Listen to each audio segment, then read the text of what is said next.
Here comes the big one. 89.5 rocks.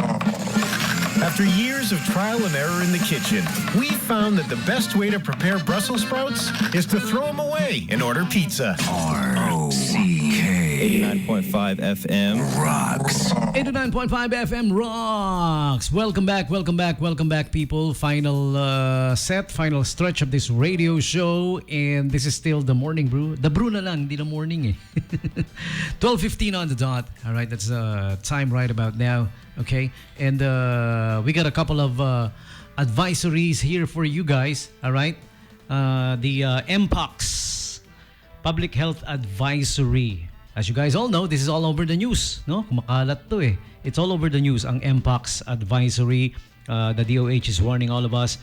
And everybody here, of course, kami rin dito with our Public Health and Safety Department, along with the DOH, would like to inform you about MPOX. Of course, it's a virus that is transmitted to humans through person-to-person transmission. Hindi naman kasing delikado ng COVID-19 na lumulutang sa ere, huminga doon, lumutang sa ere, pwede mong malanghap, hawa ka na, no? This requires person-to-person transmission. Like if you're gonna shake hands with somebody na meron yan, nahawakan mo, nagyakap kayo, naghug kayo, sinuot mo yung damit niya, hinigaan mo, yon ganon, okay? So, that's the transmission of, that's how MPOX is transmitted, okay? Now, how to know if you might have it?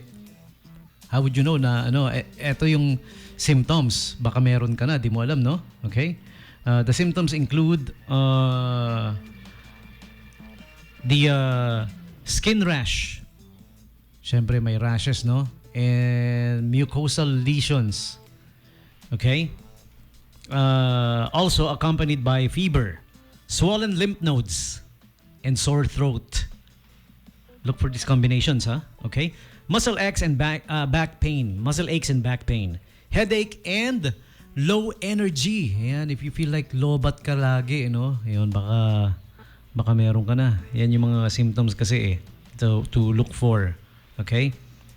So, that's how, those are the symptoms of MPOX. Pag meron ka yan or combinations of those, baka kailangan mo na magpa-check, ha? Pa-check ka, patingin mo. Alright, para sigurado. Okay? And this advisory is from our PHSD here, Public Health and Safety Department.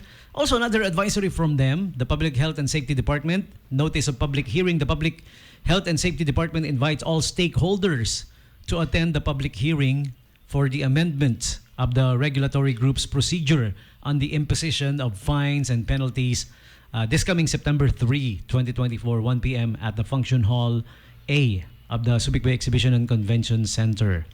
It's going to be on September 3. That falls on a Tuesday, okay?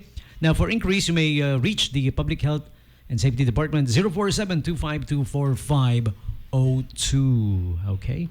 So that's the notice of public hearing from PHSD, Public Health and Safety Department of the SBMA, okay? And the final invites for you guys for coming from our friends at SM City Olongapo Central. Ace Hardware is going to be having 3-day sale. The 3-day sale, August 30 to September 1. In line with the 3-day sale din ng SM Central, okay? Up to 40% off on selected items, okay? 10% off additional with every 3,000 minimum spend via your Ace Rewards card and SM Advantage card, okay? The Ace Hardware 3-day sale, all right? And also check this out. This one's from the food court of all SM malls. Lahat ng food court kasali dito, okay? Free Coca-Cola from August 1 to 30, all right? Food court and Civil Service Commission promo in celebration of the 124th anniversary of Civil Service Commission this September. Ayan, aside from September being National Tourism Month, Civil Service Commission's anniversary rin. 124th na. Wow. Okay, pang 124th. SM Food Court offers free Coke exclusively to all government employees and pensioners. Okay, just present any government agency employee at the redemption area with a minimum spend of 199 single receipt and get a free Coke. This promo from September 1 to 30 at all food courts, all food courts of all SM Malls. Okay? So those are the invites for you. You guys check it out. Time for me now to press play on this next requested song. Music coming from Paul Sapiera. This one's from 2020. And this is called Play for the Stars, 89.5 Subic Bay Radio.